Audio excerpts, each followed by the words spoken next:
Welcome to episode 85 of the Bikini Besties podcast. I'm Lo. Leah, Stephanie. And this week we have a very special guest here, Miss Lauren Lovato, our IFBB Pro Bikini, or oh my gosh, I Fit Model Pro on the Bikini Besties podcast. Hi, Lauren. Thanks for joining us today. Thank you so much for having me today. I'm really excited to be here. Me too.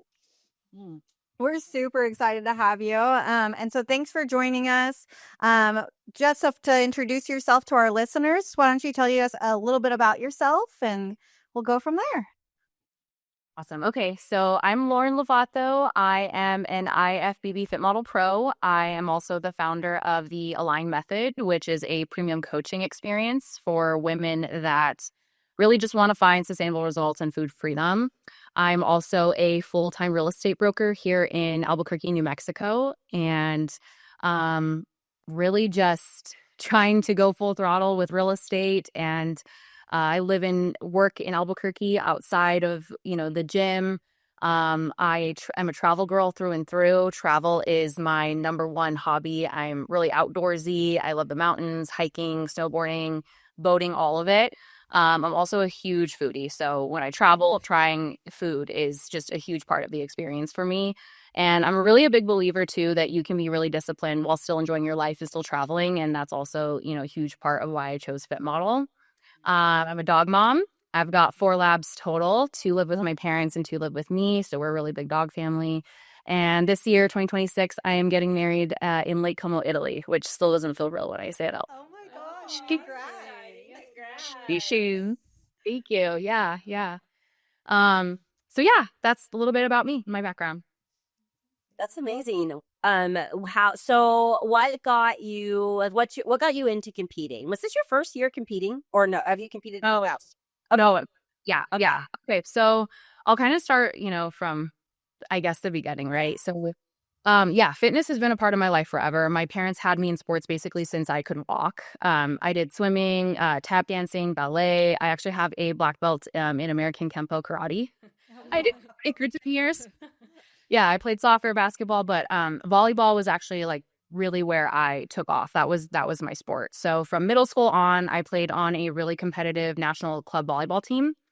So that was just super, super intense. We were traveling all over the country for that club team. And then once I graduated high school in 2015, I stopped playing sports. And that's when I started noticing the bodybuilding world a little bit more.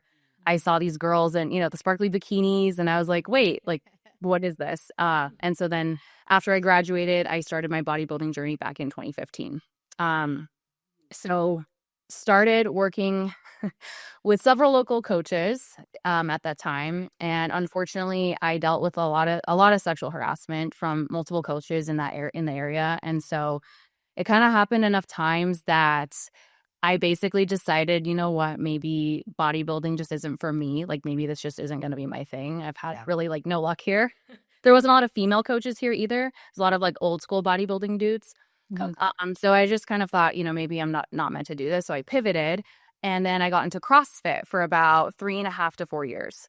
And I'm so genuinely grateful that I did, because it brought out a different side of me. I got stronger than I ever been before. I was lifting weights that I've never been able to lift. It was crazy. And then the gymnastics part was really, really fun. So learning muscle ups, right? And like kipping pull-ups, toes to bar. CrossFit's like a totally different engine. So it's a different kind of torture than bodybuilding for sure, but I'm not glad. Yeah, I don't think I have the guts for that. Yeah, no, I think so. I was so intimidated to do it because you see these girls are huge. Yeah. They're intimidating. Yeah. It was like little old me just walking. But it was fun. But I'm so glad that I did it, because otherwise I don't think I would have met my fiance. So that's where we met. Yeah, and so he still does CrossFit to this day. So we're in totally 2 different sports. So I'll go to his competitions and he'll go to my shows. That's cool. And they'll have like fitness competitions. That's cute. Yep. So sometimes I miss it. Sometimes I want to like go on those bars and just swing around and stuff. I feel like I can now that I'm a lot lighter. Heavier. It's hard to swing yourself and like push yourself up there. So. But yeah, CrossFit. So then COVID hit, right? And I was still doing CrossFit. The amount of freaking burpees I did was insane during that time, just from, like the work from the workout from home. Yeah. Yeah. But I still had, this, like, I still wanted to step on stage. It was always kind of like a bucket thing for me. And so then in 2021, I decided I actually wanted to do it. And then I ended up stepping on stage in June in 2022. Okay. So the first federation I competed in was OCB. I did the one show in 2022 and then 2 shows in 2023, Bikini. And my first prep in 2022 is honestly what pushed me into binge eating. I basically had 0 guidance after the show. No one checked in on me, no reverse plan, like nothing at all. The prep itself was super extreme. When I later took my meal plan that I was on, I had not been on a meal plan prior to joining Fit Body Fusion, or I'd been only on a meal plan prior to Fit Body Fusion. So that was like a whole new macros, like a whole new world for me. But when I took that meal plan and I plugged it into my Fitness Pal, I was eating about sub 600 calories and doing 2 hours of cardio plus 2 hours in the gym. So I was basically in the negative every day. Like, Oh my God. I don't even know how I did it. Like lived. For months? What'd you say? For months?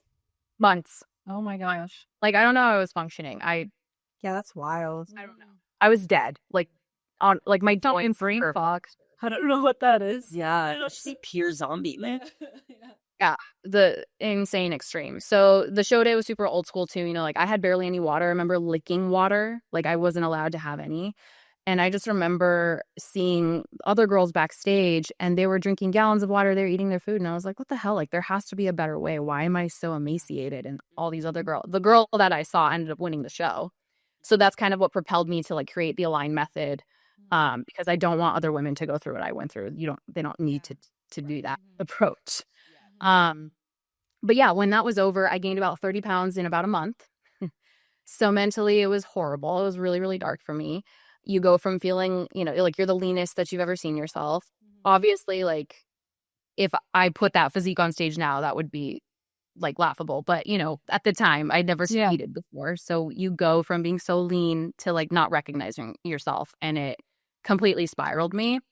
And so instead of trying to like fix it and go through it and do the mental work, I did what a lot of women do. I panicked and then I just jumped into another prep to just try to get the weight off, right? Yeah. Yep. Took about 6 months off after that show, started another prep in October 2022, and then competed in spring 2023, took another year off. The binge eating still continued. And then this is kind of where it's hilarious. You guys are going to laugh because it's funny, but Chick-fil-A was like my vice. So I would go to Chick-fil-A almost every day. Like the people there knew, they knew me. Like they knew your word. Yeah. Lauren's here. Yeah, I still remember it was a number 1 with a large fry, added Colby Jack cheese with 2 ranches, 2 ketchups, Chick-fil-A and like a sweet tea. I can still taste it. It's so bad. It's been, I'm going on this will be my 4th year with no Chick-fil-A. Like that was my addiction. It was crazy. Yeah. Well, to stop, I'm like, wow. Yeah. If think of the things I'm addicted to, like, oh no, not getting that up. I was like, yeah, exactly. Yeah, but I remember I was sitting in my car. I would just go. It was just like a comfort for me, right? Like just go and it would make me feel better. And I just remember I went one day. I was driving down the freeway, eating my fries, and I just had this moment where I was like, I can't do this anymore. And I just like was crying, like while I was stuffing fries in my face. But like, I just didn't want to struggle that way ever again. I was just done living in that cycle where food controlled me, and it was either like I'm perfect or I'm spiraling. Yep. So that was the last time I binged, was that moment while I was stuffing fries in my face in the car. I love how real you are. I love it. Yeah, I love it. I mean, we've all been there. Yeah. Like, I mean, I don't like we've all had. I think most first time competitors or the first couple of seasons, right, have had those exact same experiences like that. I recently looked back on mine, and my first one, I ping ponged about 45 pounds. Yeah, which is like crazy. Yeah. I think like it's easier now to share, like looking back years ago when you've overcome and in like a better place. Like even with us, we share like our earlier experiences. But when people are going through that, it's like they don't share it. So it doesn't seem real to other people. And then people going through it hide it because they're like, am I the only one? And You feel like you're the only one. yeah. And so I love like that is like literally I want to hear more about your business because I feel like that is just like having that be like the foundation of like women not having to go through that. And even like it's kind of like that stigma, like you tell someone you're a bodybuilder and they're like, oh, so you only eat fish and asparagus. It's like, no. Yeah. Like I have a Ninja Creamy every single day. I love my French toast. Yeah. And I don't think people understand like there's a better way. So I love like I love that you're sharing your full experience on and we're getting to like, you know, where you are now. But it's because of that history and having to go through that you like are like I don't want other people to have to go through that too. Oh, yeah, that's totally the reason why I coach the way I do is because I've lived both sides. I know what it is like to chase perfection and to be emaciated and to be at the extreme. And then I know what it feels like to choose alignment. And that's where I'm at now. I'm like on the other side. And it's just kind of, you know, I want to help women get out of that all or nothing mindset and find the beauty in the gray area. And, you know, like my coaching business, like I want women to get results, but I also want them to get peace. You have to see getting the, like you find alignment and peace, like everything just clicks. And, you know, I want them to be strong and confident without their whole life revolving around food in the gym. And I've been able to finally find that balance, but it's taken me years to do it. And I think that I can, you know, really help others that have been in that extreme all or nothing mindset. And that's unfortunately the coaches that are in my local area, they're very old school. Yeah. And it is black or white. Go hard or go home. There's people that are freaking going to the gym 4 times a day in my area that I see. And I'm like, I have other shit to do. Like, That's there's other things to life that And just the wrong interpretation that if you don't have that kind of, or you're not giving that much, then you don't love it enough, or you don't have enough discipline, or you don't, I don't even know. yeah. I think it used to be kind of like a badge of honor, like I'm suffering. Yeah. And when really it should be kind of like the opposite. Like I'm doing so well and thriving in all the areas of my life and I feel good. Yeah. But for some reason I feel like people latch onto like this like a word of for suffering. And not even just in bodybuilding, because there's that whole, what's that saying where it's like, nothing tastes as good as skinny feels. Like just little things like that where it's kind of just comments. Yeah, exactly. I was going to ask you just even transitioning into counting macros. Was that transition difficult in any way, or how? it was frustrating for me at first because I felt like it was incredibly tedious, right? And I felt like I was on my phone all the time. But when you switch to macros versus on relying somebody to build a meal plan for you, you become an educated person. What is in your food? You are able to, and that's kind of what's going to carry you into an intuitive eating later on when competing is over, right? And like when you're educated about what is in your food, you're going to make better choices because you are aware of putting in your body. And so in the beginning, I'd say, it was a little bit tedious, but like once I started to be consistent with it, I was like, holy crap, like this is a game changer. I'm never going to go back, because I think the other part was self-trust. I didn't trust myself. Able to be like, I can take myself through a whole prep eating the foods I want to eat, and nobody's really telling me like, hey, you need to be eating X, Y, and Z. I can kind of figure it out myself. And I think that was just another step of like self-trust. So yeah, I mean, if you guys are listening to this podcast and you've been stuck in the all or nothing cycle, like I just want you to know that you're not broken. You just need a method that's sustainable and supportive for you. Absolutely. I love that. Yeah. So when you were in the car and you decided you're like, I can't do this anymore, what did you do next? So what was the next step? Oh gosh. I think it was just like, how do I pick up the pieces? Because it wasn't like I wasn't placing well at those bikini shows. Like I love the stage. I know that a lot of people don't love like show day. I love getting glammed up and being on stage. Like I freaking love it. And so I knew that I still wanted to do bodybuilding, but I needed to figure out a way where it was going to be sustainable for me, and I wasn't going to keep going back and forth. And so I think from that point, I started asking questions. I started doing a lot of research. I started talking to people, like that one girl I had mentioned on the first show that I had competed in that was eating food and like drinking water right before she was stepping on stage. I was reaching out to her and I was like, well, what are you doing? Like, what does your approach look like? From that last show, I had about a 2-year period of trying to like heal, right, from binge eating and trying to figure out what the next step was. I had a few coaches online from that point. And then finally in March of 2024 is when me and Jamie DeBernard got together. But I had to be a little bit more consistent with macros. So I kind of just started playing around with it myself. And it was really just like it's all up here. I think this is where everything stems from. And if like you don't have this right, like you're just going to keep going in this cycle. And you have to just like face it head on. It was rough. It was really rough. Like I was a chubba girl for a minute. Would you say that like self-awareness was a huge part of that? Like that Awareness. Yeah, for sure. Yeah. Self-awareness of just like, look, like fitness is a part of your life. It's a fundamental part of who you are, and you're never going to give this up. And so because of that, you need to figure this out more. And like, otherwise it's not going to change and you're just going to keep like, you're just going to implode. Like it's not healthy for you. But yeah, self-awareness and just trusting myself and asking questions and doing research, I think was the game changer for me. Yeah. I just wanted to compete, but I didn't want to do it in a way that was going to destroy my relationship with food or my body. And that's why Fit Model honestly ended up being such a good fit for me, is because it still rewards an athletic balanced look, but it's less extreme. And it's not really about like who can suffer the most. It's about who can like build and like have that balance too.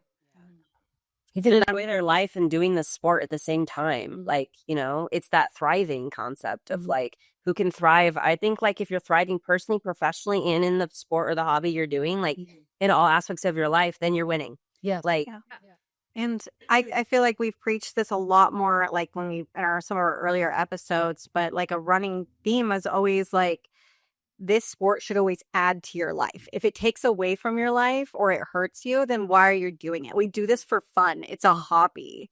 And so I really like the concept of everything else in your life being aligned. yeah, I love Thriving, positive, and then competing comes in. You bring it in to like as a fun extra part of our lives that gives us a little bit of drive and competitiveness and the fun on stage, the glam. Yeah. But it should add to people's lives. And when I hear like stories of where it like hurts people, like it takes away from their life, it's like that's sad, because it's like you see how much positive it can bring into people's lives.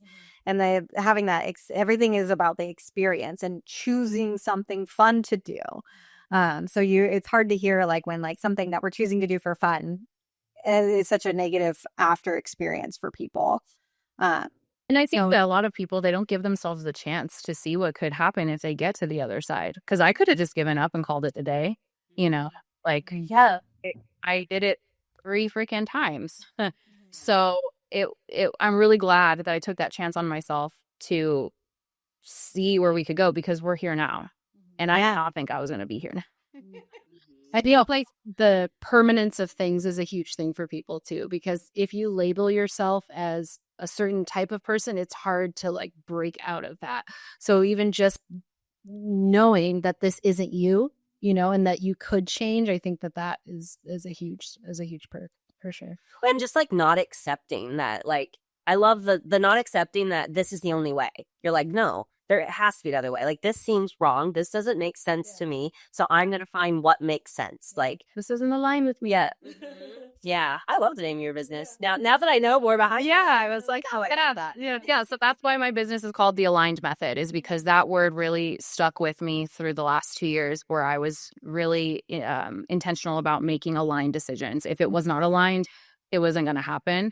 And so, yeah, when Fit Model was announced, I was like, there was no question. I was like, yeah, we're doing it.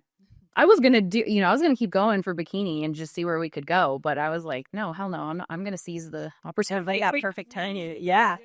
So how did you find Jamie? So how did that relationship start? Yeah. So back in 2020, January of 2024, I went to Sean Hector Lewis's event called Cuties Conquering the Stage in Washington, D.C. And I bought my ticket and I almost canceled. I was not about to go. And then something was just telling me, you need to get your butt over to DC. Like you need to be there, because that's where, Fit Model was basically just brand new, just announced. And they were going to go over all of that. And so I went, and basically the whole Fit Body Fusion crew was there. Jamie, Amy, Hannah, Jordan, obviously Sean. Yeah, a bunch of FBF ladies were there. And so that's when I really got to know everybody a little bit better. And so Jamie saw me posing on stage. We were able to have one-on-one time with everybody. And so that's kind of how our relationship began. She saw a lot of potential in me then. And then fast forward a few months later, we had the Fit Body Fusion Summit. And so then I saw her again, and I was hitting my pose, and she had just remembered me like in a lot of detail. And she's like, "You've been practicing, like you're pretty good at this." So then came back. I was with another coach at the time. I decided, you know what, I want to reach out to Jamie and see, what we can do together. And so then, in March of 2024 is when we locked arms and Yeah. Join the FBF family. Yeah, I was on and off with FBF for about 2 years. So I had a few other coaches within FBF before. Okay. Yeah, I'm so fortunate that Jamie said yes. Roster is real heavy. Yeah. We know that. And so then when you started posing for Fit Model right then, were you like, this is what I want to do? So when you went to those events, that's what you were planning on? Yeah, so when I was doing Bikini, funny enough, because in OCB, everybody gets like 30 to 45 seconds to be able to do their own T-walk, I think. So in that time, I was doing the Fit Model pose in my bikini posing already. So I had already been doing it. It was already part of what my whole thing. And so then when it was announced, I was like, well, I already like this pose. I feel like I already look relatively good in this pose. I can hit it pretty naturally. Because I know that for some girls, it's a little bit challenging. I will say it's a harder to hold in bikini. Yeah. Hold it on stage is a bitch, honestly. I'd agree. I haven't done it on stage, obviously, but I would agree I don't like. It's hard. And so then, from that point, basically once it was announced and Jamie decided that we were going to do this, I was like, let's just go. Let's just go. And I was so peaceful throughout the prep. Before, when I was doing Bikini, like my heart would be racing getting on stage and I'd be so nervous. There wasn't a single time this time I stepped on stage. I was just like, let's effing go. Like, I want to get up there and go. Like, zero jitters, zero butterflies. I was so peaceful. It was the weirdest thing. And that's when I knew I was like, I'm completely aligned. This is exactly what I'm supposed to be. Yeah. What about like the start of prep in terms of like the prep with Jamie versus past preps? Oh my gosh, night and day. I mean, I think kind of going back to what we said about the people that suffer the most, it's like almost wearing like a gold medal because you suffered the most. And I didn't suffer. Like, was it hard some days? Yeah. Of course, you're tired. But I ate a protein brownie the night before my show. Like a homemade protein brownie, not like a processed. Yeah. But like, I couldn't do that before, like, look, I was eating what I loved. Yeah. I just remember you saying licking water. I wasn't licking water. No, I had a whole. But yeah, no, it was night and day, and it was just so enjoyable, where I was like, this is just a lifestyle. This is just me living a healthy lifestyle as a regular person. I would do this on a regular day. It didn't feel like I was in prep. The highest my cardio got was 35 minutes for about 2 weeks, and then it dropped back down to 30. So it is incredibly sustainable for me. My body thrives with this Fit Model look. I like to hold on to fat, so getting to bikini lean is such a struggle for me. Mm-hmm. So I just felt so healthy with her, especially, and I didn't have any binge eating cravings or anything like that. I actually didn't even have cravings because I was eating what I loved the entire time. Yes. Mm-hmm. Love that. Yeah. Did you ever battle with like comparing past preps to these preps of like, I should be working harder? Or did you just embrace it and go, no, this is for me? Like, or like, did you ever battle with that if you were working hard enough? Sometimes, yeah. Yeah. Because other people would be like, well, I'm doing an hour and a half. And I'm like, sorry, I'm not. Like, Yeah. I don't know. But yeah, like I just knew that the guidance that I had before was nowhere even close to what Jamie brings to the table. So I just was like, you trust what she's doing. She's got Olympians, this is her, what she does. I'm going to trust in her. And thank God I'm not suffering, like, because this just makes it more enjoyable and sustainable for me. And that's why I think that with Fit Model, it might be a little bit easier for girls to prep more often and to be on stage more often because it's so sustainable. Right. Yeah. Walk us through a little bit of, because I think it's important. We have like probably a lot, mostly new competitors that are listening to our podcast. And I really like a common like questions we get asked about is reversing. It's the post-show binging. It's just how we handle post-show. It's the weight gain, right?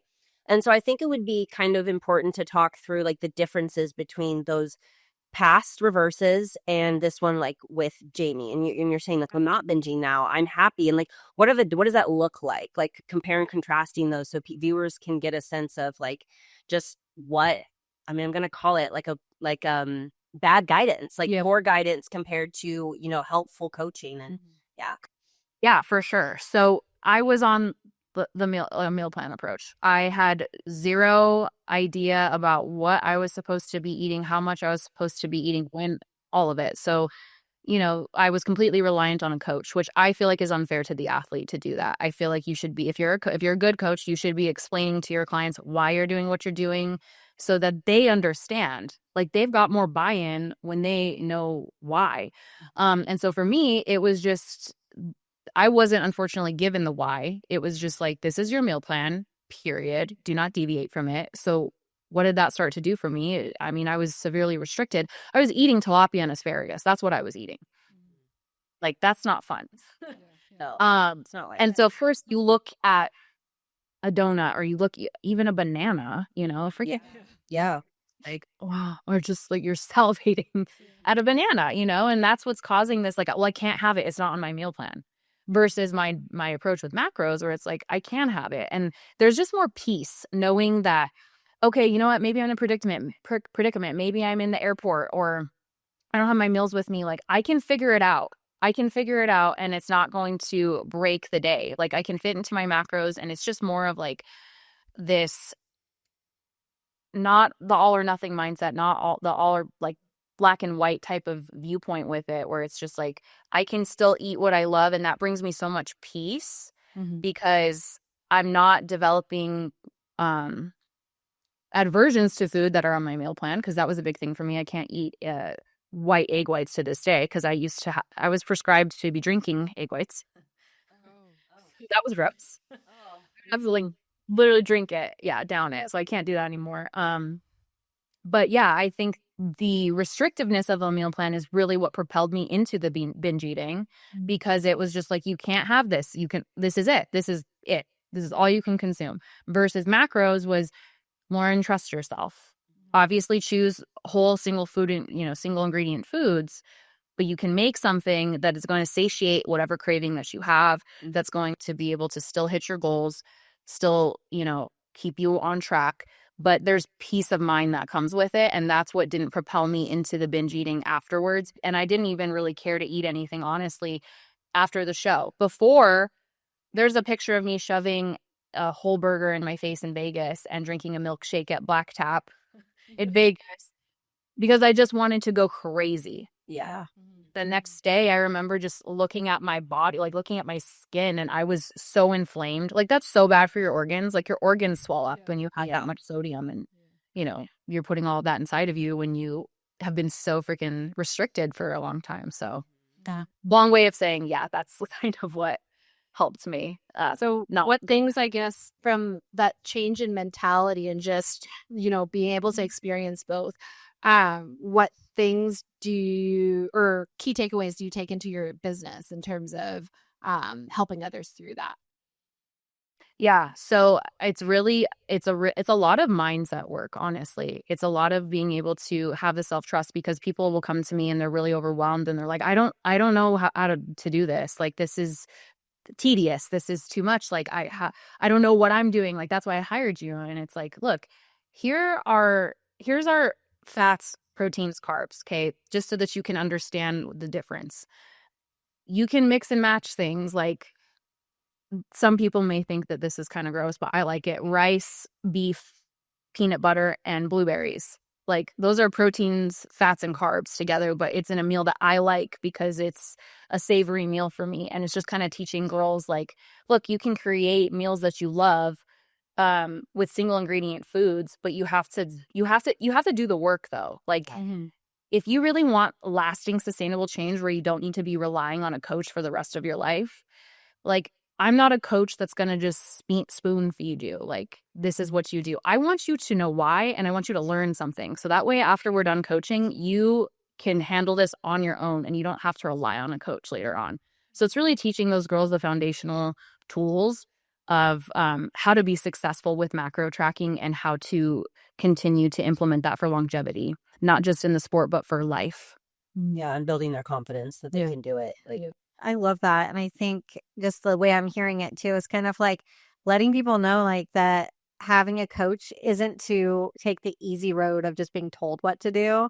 It's like an opportunity to learn and then graduate, and so that you can do it on your own. And because sometimes I think people think that, like, it's a business, so you're just going to try to keep them there. But, like, the goal isn't to just keep them there and make money. The goal is for them to learn so they can graduate and do it on their own and have a positive experience. I want to make an impact. I don't want to just do this for the sake of just, running a business. Like, I want to actually change women's lives. There's so many women that don't talk about this. Like you kind of were saying before, like, so many people that went through this dark spiral, and it's just, you kind of just tuck it away and you don't really talk about it. But this is real stuff that a lot of people go through all the time. And I think it's important for somebody who's like a pro to talk about it. Mm-hmm. Yeah. And I kind of feel like it's almost like our responsibility too.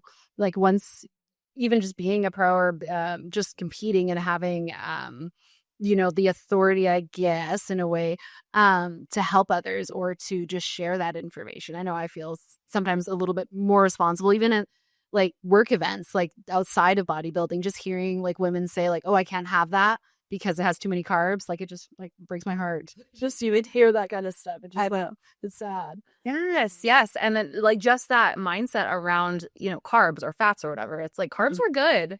Yeah. Like, even Kaylee and I were talking, like, the amount of carbs she eats is insane. Like, for real, regular person would look at that and just be like, holy crap. yeah. Do. We are fueling our bodies. We are fueling our bodies. Like, women are not meant to be shrunken down into nothing. Like, we want to be strong and feminine at the same time, and you can do that, but you got to eat. Yeah. And you got it, like you said. Yeah, you have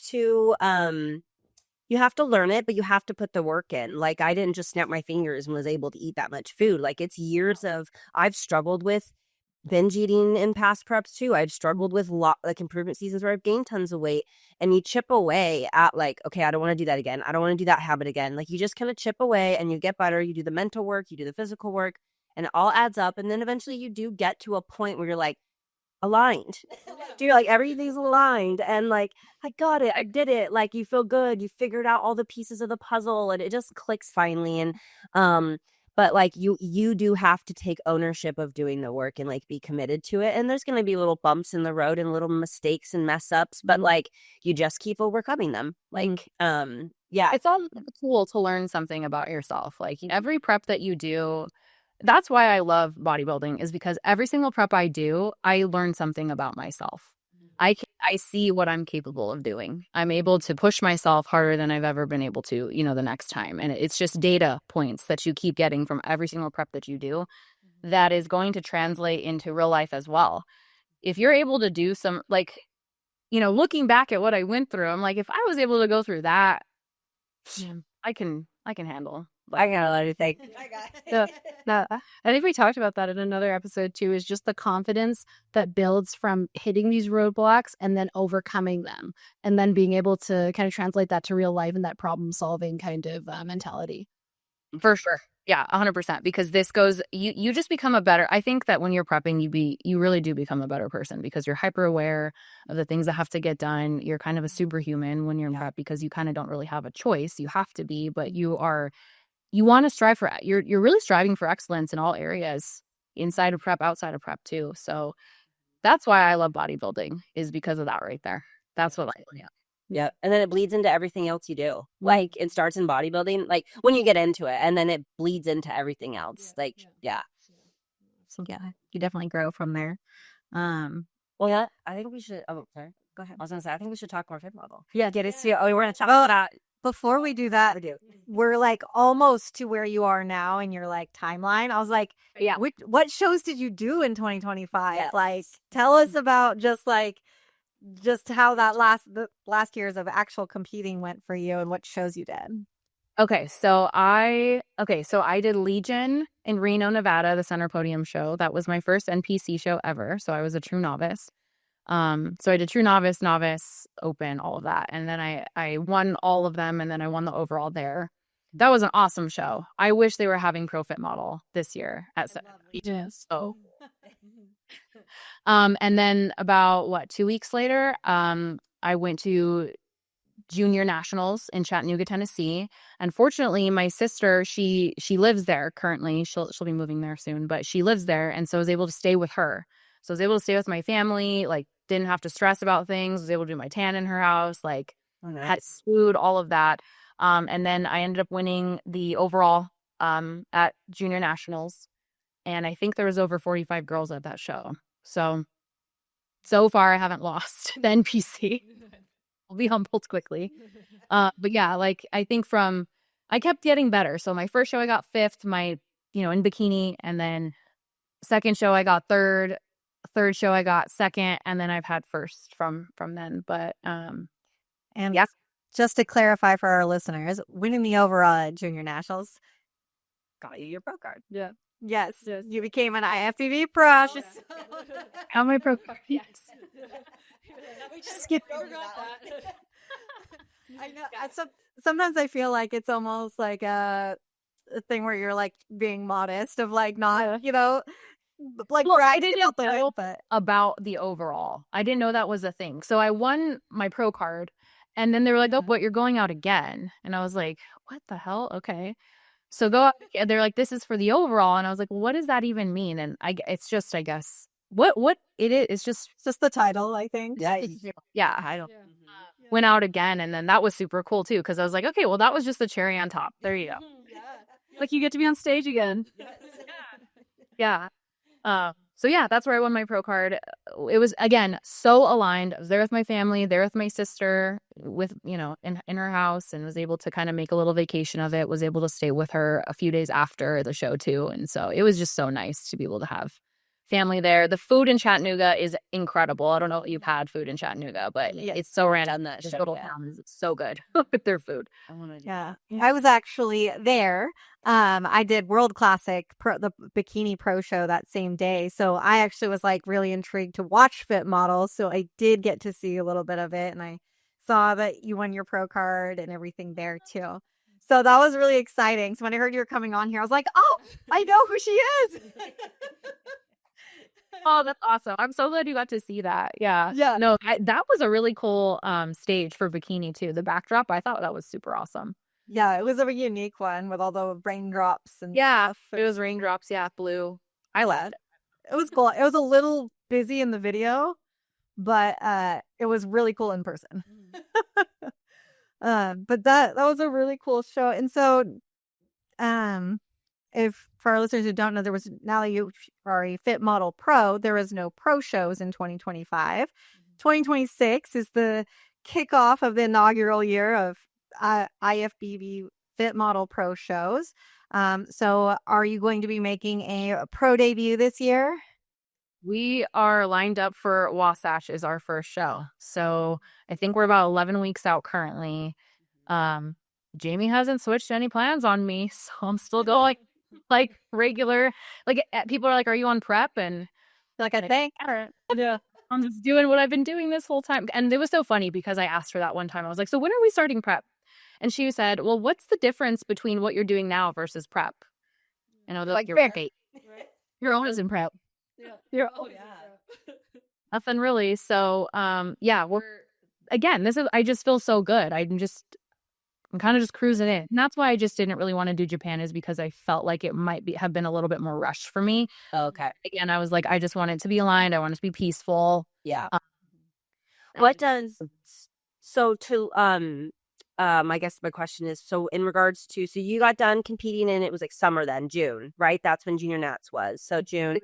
Yeah, and then you have to wait until 2026. So what was like your feedback? What have you and Jamie been doing this off season, I guess? So that was probably the hardest part of this whole off season, is I didn't get feedback. My feedback was that I was perfect, which I don't like to say that out loud. I think that sounds, it gives me the ick. Yeah. But that's what I was told. I was told to just stay the same, show up exactly the same. There wasn't anything for me to change. They liked the red suit. They liked the black dark hair. They liked my posing. They said I had a very professional presentation. So that was from Sandy and from Becky and Patrick. So that was kind of why I wanted to do Japan, was because all of those judges are judging Japan. So to get in front of them again would have been awesome. But I didn't get feedback. So it was kind of hard for me to know, well, what the heck are we supposed to be doing then? And we have this long of an improvement season. Right. But the thing is I wanted to find beauty in that too, because this is the only time in our entire pro career that we are required to take this long of an off season. We're never going to see that again, So I really wanted to savor it and travel a lot. So we went to Europe a few times and did all of that. But in the gym, finally got with Jamie and she was like, no, we're just going to keep pushing. Like we have this whole time. So the gas has not been let off. We've been pushing the entire time in improvement season. I've still been training insanely hard. Upper body is really kind of where it needs to be. So it's more of just maintenance on the upper body, but we're trying to grow. We're trying to be really dense, not really dense, but more dense, I guess, in the glutes.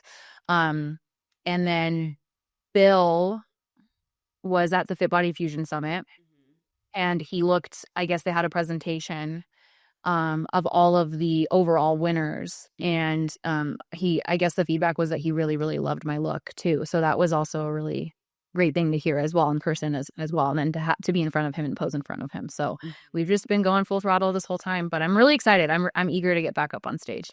Yeah, I'm eager to see you. Yeah. How many shows do you guys think that you're going to be doing this year? Are you thinking of doing as many as possible, or?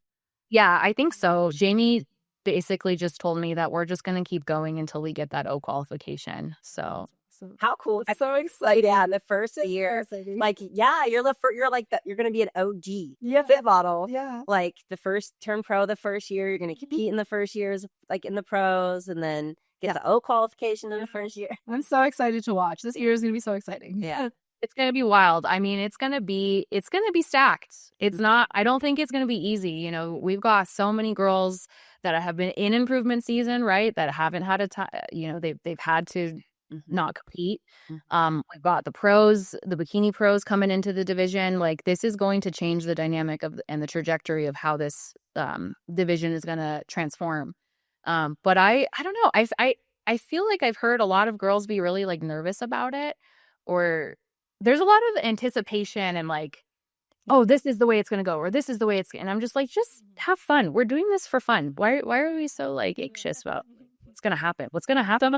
Just let it be. Just let it be. Yeah. And I think, a lot's going to be said on how people show up. Like I think there's so much unknown since there's never been a pro fit model show.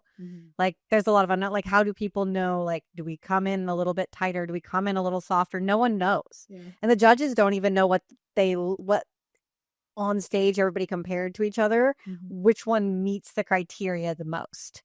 Like they won't know until everyone's there. Right. And then that's for me too, where it's like, okay, well, my feedback was to stay the same. Okay, well, hopefully it works if I do stay the same, and it may not. I don't know. that's the thing, is just like we're walking into the unknown. And I know that that's scary for a lot of people too. But if you look on the other side and you have a different perspective, it's also really exciting because we get to shape the division and like just have peace going into it, knowing that they don't know what the hell they want. So just bring your best to stage. And then you'll find out every show that you do, you know, you can refine a little bit more, but just have fun with it, you know? Yeah. No one's more scared than those judges who have to pick the first one. No one. No one is more nervous than them. Yeah. They can't get it. They don't want to get it wrong either. Maybe. I feel like no matter which way they choose, like, or how they choose, there's someone's going to be unhappy, and they've dealt with it before. It's going to be drama about it no matter who they're going to be drama no matter what. I mean, either way, so people are going to have something to say about it, but at the end of the day, we all are doing this because we signed up to do it. It's not like nobody's forcing us to do this. So again, just find joy in the process and joy in, you know, how you can improve the next time. Like, I don't know. I'm glad that I don't have a ton of anxiety about it, I guess. Yeah. I love that outlook because it's just like, it's positive and, you know, it brings a better experience even for you. Putting in the time, putting in the effort, putting in the money, like just to enjoy it. Like if you went in with just all that anxiety and unsureness, and then it just doesn't bring as much of a positive, good experience for you. And I know that there's so much pressure that, oh, okay, you know, we got to go to the O. We got to go to the O because this is, you know, you win a show and you're in, which is incredible. So yes, I feel, you know, there is pressure with that too. Who doesn't want to go to the O? Everybody wants to go to the Olympia. Right. Ultimate goal. So that's why it's gonna be stacked for sure. Yeah. But if it's aligned, it's aligned. If it's not aligned, it's not. So yeah. And I think just there's been like obviously a lot of different controversy about like bikini, not just bikini pros, but bikini Olympians coming down to Fit Model. But I did hear something, and I think it's kind of like goes hand in hand with kind of your outlook on things, like the women coming down to that division probably feel some sort of like alignment with longevity of like the sport themselves. And so I think it's going to be a really positive experience for maybe people who are pushing really hard and struggling as bikini pros. Even if they did really well, we don't know what happened behind the scenes and how hard it was for them, or how like maybe detrimental to their mental health it was. So I'm excited to see if people thrive more in a different division that fits them, maybe their personality or their life more. Yeah, it's like a rejuvenation of these athletes that are coming back out that, you know, were retired or took time off. And it's like, oh, I have a place where I think I can thrive now. Yeah. And be successful there. And also, you know, really focus on health too at the same time. So. Yeah. What would be like if you got to tailor, I don't know, just watching how the Fit Model division has gone this past year, 2025, and you know, what are your thoughts on like what they've been selecting and where you hope the division goes and in regards to the look and that? Yeah. So, I mean, kind of like we were talking about before we got on the podcast, is there's a huge spectrum from the beginning of 2024 to the end of 25 is night and day, really, looks. So again, we've heard this so many times that the judges can only pick from who shows up, right? So there's that factor of it. But we've definitely seen it get a lot more muscular towards the end of the year in 2025.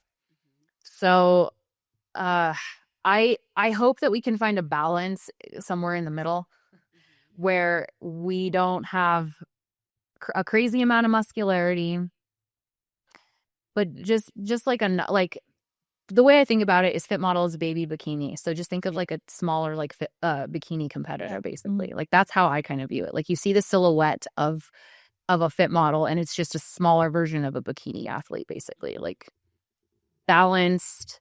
I know that beauty and presentation are a huge, huge part of this division as well. So basically making sure that everything is on point is going to be super necessary, head to toe, with the makeup and the hair and the posing especially. I think the posing is going to be everything. We'll see what happens with the 10-second routine. I'll ask you about that. Yeah. Yes. Yeah, I've been trying to refine that. I think I finally got it down. Yeah. What are you doing going into your first pro show? Yeah. So, I mean, talking to Bill too, that was really cool to get in front of him at the Fit Body Fusion Summit to actually pose in front of him. I think that they're going to allow us a little bit more time. Yeah. I don't think that they want us to feel rushed because I tried to do my NPC routine in 10 seconds and I looked like I was having a panic attack during, like turning around. I was like dancing basically. Flailing everywhere. Yeah. And so it's hard to show like your flow and your personality because I feel like bikini has so much time to be sassy and to, go on stage, do the T walk, and you're just like, look at me. And you don't really get that with fit models. So I'm very interested to see how Japan's gonna go. But yeah, it's been a lot of practice with the 10 second, trying to get in and out and still show. I think what you were about to say is what fit model is. You would think that almost they would tell bikini to shorten their, if they wanted to shorten routines, either keep them a certain time and give fit model that same time or a longer time, because fit model is that the stage presentation is such a big factor. Like it is a model-esque division. Yeah. And so you need that time to display your personality rather than being so quick. Cause I think, I don't know, it's a little bit less of a physique. It's more about presenting, The whole package. I think. And so, yeah, I've heard, and I think even when we were at the summit, I heard that they just don't want you people don't believe they're going to actually like hold you to the 10 seconds. I'm like, so. as long as you're not going like, a crazy amount of time over, there is some reason there, like some room to. Because they have to still want you to flow and look natural and not like look like you're having a seizure and everybody's just like, exactly. No. Yeah. I tried to cramp my NPC routine. Yeah. Which is bad because I feel like as a pro, you earned a couple more seconds. So than as an NPC, right? So why would you be at Retracting the time now because my NPC routine was like 30 to 45 seconds, honestly. So to go from that to 10, it's a little wild in my opinion, but Yeah. It's already to figuring out the process. Yeah. I think 30 to 45 seconds is perfect. Like that's already such a short amount of time. Yeah. No, I feel like I love the look with Fit Model. I feel like it's a very athletic look. Yeah. And like 2015 is when I, started my journey. So that's what I saw. That's what inspired me to get into the sport. So to kind of go back to that look is really cool. Yeah, that's when we all got in. I got in at 2017. Yeah. 2018. Yeah, 2017. And my first front pose was the Fit Model. Now that front pose and so that's how I started. Same. I don't have any pictures on stage in the bikini front pose until like I think like 2020. When was 2019? Yeah. Maybe 2019. Yeah, maybe I think one of my shows in 2019 I tried it. Yeah, I love the Fit Model. Like, I love your look. Like, your look is like one of my favorites in Fit Model. I love that like full athletic, like she has muscle. She works out. Like you can see that, but it's not, I think especially an important thing with this division that I love is that, you don't have to get the extreme lean. So it is you still have to get conditioned. It's not like it is still you got to get conditioned for a Fit Model. It's not just like I think when the division first started, there was all those naysayers that were just like, oh, these girls don't even have to work out or diet. They were just like comments like when like and maybe we should talk more about that, like what your training looks like, what cardio looks like you're still in the gym, you're still doing work. You don't just get to you don't just get to like just walk on stage. Just walk on stage. They said something similar when Bikini came out too. I remember that. It always happens when there's a new division that starts. All that happens always. But I think what I was getting at is that the important thing with this division is that, like you said, it's a look that is a little bit more sustainable. I would be curious. Everyone's different. So maybe I don't want to ask this question. I was going to ask like weight fluctuations because in bikini, like as a bikini competitor now, my weight probably fluctuates, 15 like pounds above stage weight is like I'm about 12, 13. Mm-hmm. Some people are more, some are 15, 20. It just depends on everyone's different. But I've heard in Fit Model land, just a lot of girls I talk to, it's less than that. It's people can fluctuate a little smaller because so it's more sustainable, less of a jump. Mm-hmm. Is that real? Is that true? Like for you or? 100%. 100%. Yeah. So I was 109. That was my stage weight. My metabolism was on freaking fire. I ended up getting to 103, like after my show. After. Oh. It's just going, going, going, going. Yeah. And then finally the weight started sticking. So now, gosh, how many months is it later? Like 4 months, maybe 5 months now. I am at 111. So I'm 2 pounds up from my stage weight right now. And hopefully I put more like a little bit more density on too. So I hope that, I do have some fat on me, but it's not anything crazy. Like I could walk around like I'm walking around 2 pounds up from my stage weight and I feel really, really good. And no cardio. I'm not doing any cardio right now. My step goal is at 6K. So, and just going from 30 pounds of fluctuation. Yeah. So what is that? Like, I don't even know, 7? Yeah, it was 5. Like, I don't know. I did that math really bad.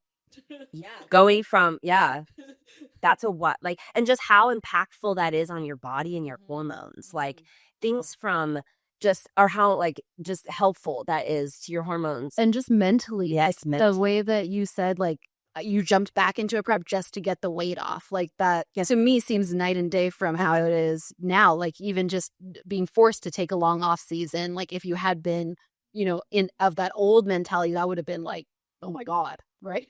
But now it's kind of there would have been no peace of mind now. But, even we had gone to Europe, we'd gone to Italy after the show. And I ate and drank my butt off. I did not track anything. I lost 2 pounds, but it was all the walking that we did. But, like I was lost. Yes. But also European food is amazing. European food, I don't know what it heard yet. It's amazing. It is. Yeah. Like 0 issues. I ate so much cheese. It was insane. Okay. But the thing is like kind of what we were going back and saying, like you have to put in the work to get to this place though. Like my metabolism is where it's at now because I had to put in the work to get where it's at and like do a proper reverse. I didn't just go off the deep end and, I followed the reverse. I was very structured with it. And then once Jamie was like, green light, you're good. Then I, finally found a little bit more balance. When you're in the depths of prep, I mean, obviously, right. Yeah. But control of it. What has your flexibility been like in reversing? Like, do you have intuitive eating days? Do you have flex calories? Yes. Flex calories? Yeah, I've got flex calories right now. Or how did she start from the beginning for how like she kind of like where did you start in terms of rigidity and then how did it progress? Okay, let's see. June 21st was the day I won my pro card. So then I think we were probably until about like August time is where I stuck to the reverse, like mid-August, I'd say. So about 2 months I was on the reverse. Then from there, she slowly started adding in flex calories for me. And so far we've gotten up to 800 now. So awesome. I've been able to maintain on 800. But so I still try to track everything though. Just, I don't know. I want to know. Yeah. Puddings. That just works for your brain. Yeah. Yeah. But if I don't track it, it's not like she gets mad or anything like that because we're still holding pretty good conditioning for where she wants me to be. So no, it's that piece of just like, wow, okay, like we're living life, man. And we're still competitive athletes. Like this is cool. Yeah, that's awesome. Yeah, I love that. And so like heading into your Wasatch, is there like, Fit Model is definitely more of a look thing, but is there like a weight? Like, are you guys looking to do you have to get down to those couple of pounds or does she give you that kind of information or? She said that for me, it's probably going to take me like maybe 6 to 8 weeks to do the prep. Gotcha. Like, so I think that's kind of why we're still where we're at because I think we're at 11 weeks out now. Because I thought by now she'd be like, okay, cardio, you need to do something. And she was like, no, you're good. I'm like, are you sure? Jamie likes her surprises though. I remember with Lauren, she was like, okay, we're going to do a show in 6 weeks. Yeah. So yeah, I mean, it feels really good. It just, it's so aligned. All I can say is that word over and over again because it truly feels. You have to put that in the title. Yes, you do. Yeah. I love it. Are you, you don't have to say, but are you sticking with you won your pro card in a red suit, which you look so good in red. Are you sticking with that look? Or are you going with a different look? Yeah, we're going to stick with red for the time being. There's some other really deep pink colors I've been looking at, like or raspberries, but for now, would you tell Jamie that I want to do pink? Huh? Jamie and pink do not go together as well. I know he's not a favorite color. That's too funny. Yeah, but red for sure. I think this time instead of straight hair, I'll probably do curly hair. We'll see. I liked this. A lot of girls don't do straight hair, so that's kind of why I wanted to do it because it was a little different. Different. Are you doing your own? Do you do your own makeup, or do you have your makeup done? But I felt like I saw that you were doing makeup or something. I was learning. I've been taking lessons for regular makeup and then for stage makeup too. But I think, well, the girl that was giving me, her name is Rosalinda. She's going to be at Wasatch, so I'm just going to let her take the reins because we've been doing so many makeup lessons that she knows what I like. Yeah. So It's probably good to keep your look consistent too, because it's been such a long time since they've seen you on stage. It's probably good to kind of just mentally for them to remember and everything. yeah, I did a double lash for junior Nats, and you can't even see like the white of my eyes. So I think that was way too much for me. I had I couldn't see. So that was a lesson I learned with that makeup session. But every time you do a show, you learn something. So Oh yeah. Mm-hmm. Yes. So in Fit Model, what does your training look like? Like how does yeah, so training is I have 3 lower body days and 2 upper body days and a yoga day. Okay. So Drew Brannon did my programming for my training, went out there at the beginning before the Fit Model season started for me last year in April, went there, stuck to that plan, went and got reassessed in November. There was very minimal minor changes that needed to be made. Just a little bit more upper glute is what he's looking at for me. But it's still very intense. I'm still training really, really, really hard and still trying to do progressive overload and, all of that with my lower body. But upper body is just, they say light, but I love upper body so much. That's hard. So that's been the struggle. I love shoulders and back. Oh, that's so fun. I just feel like I'm doing these. Yeah. So funny. I hate it. I'll give you my. I don't want to do. I love training back. anymore. I didn't train back all of prep. Like Jamie and Drew took it out of my plan like the second they saw me. And like since I've been in like my like life season, I love it. I do like I do like more like a push pull leg like rotation. And I love my pull day and doing back. It just makes me feel strong. Yeah, it's fun. I love upper body. I feel like I can't touch it too much though. And that's why it's like you want what you can't have. So you want it more. Yeah. Yeah, I'll give you my delts. You give me your glutes, and then we'll be good. Man shoulder press. Just straight. Well, that was the one thing that when I won my pro card is I had to underpose on stage because they weren't going to give me the overall. So Jamie and Drew told me to go on stage and basically just like not arch my back, like not like You're almost too much. What'd you say? You were almost too much, right? And Yeah. Yeah. So I'm very curious to see what they will be rewarding with like glutes and the back pose. Because if I was posing too much, like I don't know. I don't know. Are you sticking with how because you won with that true Fit Model bottom cut, like the Very proud of yeah, it's like you stuck to the rules and you won your pro card. But ever since, I feel like there's been girls really trying to that's been smaller or like piked up a bit where it's not really 50% glute. It's like, and so are you sticking with your same like suit cut bottoms and I think so. mm-hmm. I think so. I'm going back and forth with Sean on that right now. Do that. Just because of that whole situation that happened at Junior Nats where I'm just like, well, if I do less coverage, then your glutes tend to look a little bit bigger, right? Yeah. And if my glutes are already almost too big with the full coverage, Right. like, I don't know. I like the 50% coverage. I'm like, why the heck are we doing thongs? Like, why did we even get a suit, like a different suit? Why aren't we just wearing bikini suits then if we're just going to do thongs? Yeah. I just like the ones I like. Yeah, I agree. I just wish like some of them had more of the shape, the heart at the top, instead of straight place, like, instead of straight across. Mm-hmm.